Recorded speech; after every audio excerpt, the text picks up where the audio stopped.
빠르게 체크포인트 잡아보겠습니다. 토마토 투자클럽 최원지 전문가입니다. 안녕하세요. 안녕하십니까. 네, 오늘의 첫 번째 포인트입니다. 반반 미증시 조정의 원인 가운데 하나로 국채금리의 가파른 상승이 꼽힙니다. 장중할 때는 2.884%까지 오름세 나타내기도 했었는데요. 국내 증시도 여파가 좀 있을까요?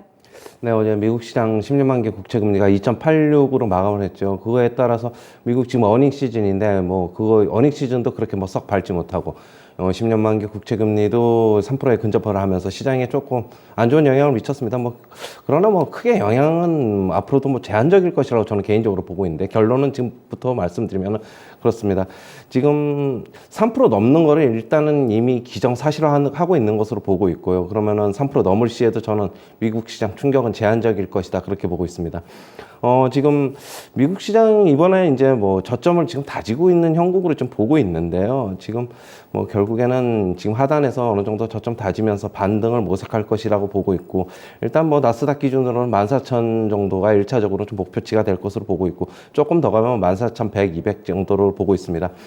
그러나 이제 이번 반등은 과연 어디서 좀 주도할 것이냐를 좀 먼저 좀 봐야 될 것으로 보고 있는데, 어제 지금 미국 증시에서 좀 힌트가 좀 나온 것 같습니다. 그동안에 지금 미국 필라델피아 반도체 지수가 상당 부분 많이 빠졌는데, 나스닥 기술주 빠진 것보다 솔직히 더 빠졌죠. 그러다 보니까 어제 물론 더 많이 빠졌기 때문에 반등이 좀 강하게 온 것으로 보고 있는데, 이번에 만약에 미국 시장 반등하면은 빅테크와 경기 민감주가 아닌 반도체 주식이 어떻게 보면은 핵심 키포인트가 될 것으로는 개인적으로는 보고 있습니다.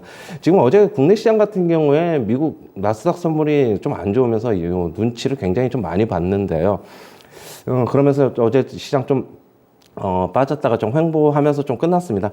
그러나 이제 저는 이렇게 보고 있습니다. 지금 나스닥 선물이 장중에 지금 영향을 지금 국내 시장에 미치고 있고, 오늘도 미칠 수 있고, 앞으로도 좀 미칠 것으로는 보고 있는데, 정작 미국 나스닥 선물은 미국 시장 본장에 들어가면은 좀 나스닥 본장 시장과 좀 별개로 움직일 것이다, 개인적으로 그렇게 보고 있습니다. 지금 그렇다고 보면은 미국 나스닥 선물에 크게 영향을 안 받아도 되지 않을까, 당분간은 좀 그렇게 보고 있고요. 지금 국내 증시 박스권 하단에 위치한 것인 만큼 결국에는 저는 지금에서 매수해도 크게 무리가 없다, 이렇게 보고 있습니다. 그러면은 어느 섹터가 좀 주도할 것이냐, 국내 증시도 좀 봐야 될 것으로 보고 있는데, 일단 어제 자동차 부품주 좋았습니다. 제가 저번 주서부터 자동차 부품주 좀 보자 말씀드렸는데, 아무래도 완성차 업체보다는 아무래도 시가총액이 좀 적은 만큼 조금 탄력적으로 움직일 것으로 좀 보고 있고요.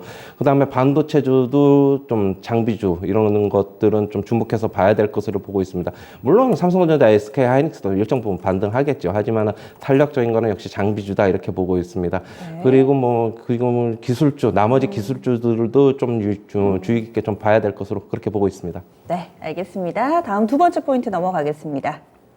조금 전에도 자동차 쪽 얘기가 나왔는데요. 현대차 북미 시장을 좀 더 개척을 하는데 박차를 가하고 있습니다. 이런 가운데 현대차의 배터리 과연 어떤 쪽에서 공급을 하게 될 것인가 관심이 상당한데요. 어떤 시나리오 짜고 계신가요? 네, 지금 현대차 그룹이 정의선 회장이 지금 북미 시장 전기차 시장을 공략을 이제 본격화하기로 지금 얘기를 했지요. 그러면서 이제 국내 어떤 배터리사 손을 잡을지도 이제 좀 관심을 둬야 될 것으로 보고 있는데요. 현대차는 2030년까지 미국 전기차 시장의 약 10%를 마켓 시장 점유율을 가져가겠다라 지금 얘기하고 있습니다.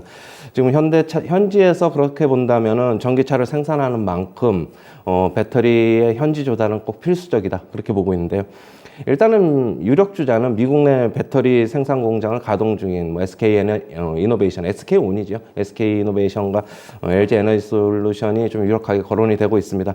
가능성은 SK 이노베이션이 조금 더 많다, 먼저 말씀을 드리겠고요. 그 이유는 현대차 생산 기지가 지금 SK 이노베이션과 더 가깝기 때문인데요. LG 에너지 솔루션의 지금 북미 현지 공장 같은 경우는 미 북부의 러스트 벨트라는 곳에 위치해 있는데, 그쪽하고는 조금 거리가 지금 현대차하고는 좀 떨어져 있고, SK 이노베이션 같은 경우에는 현대차 기아 공장과 함께 지금 썬벨트라는 곳에 위치해 있어가지고 그냥 거의 붙어 있습니다. 그렇게 본다면 조달 측면에서는 SK가 좀 더 유리하지 않겠느냐, 그렇게 보고 있습니다. 네, 알겠습니다. 다음은 추천주 넘어가겠습니다. 오늘 최원지 전문가가 주목한 종목입니다. 바로 칩셋 미디어고요. 간단하게 모멘텀하고 가격 전략 알려주시죠. 네, 칩셋 미디어 지금 세계 3위 반도체 IP 전문 업체인데요. 자율주행 사업 영역을 최근에 확대하고 있습니다. 모바일 시장 성장으로 인해서 매출도 지금 계속 크게 증가하고 있고요. 기존 이제 라이선스 고객들의 로열티 매출이 이제 본격화되면서 수익성이 크게 개선되고 있습니다. 매수가는 시초가서부터 접근하시고요. 목표가는 26,300원, 손절가는 19,200원 제시하도록 하겠습니다. 네, 알겠습니다. 그래서 이렇게 자율주행과 관련된 종목까지 추천됐습니다. 오늘의 추천주 포인트 알아봤습니다.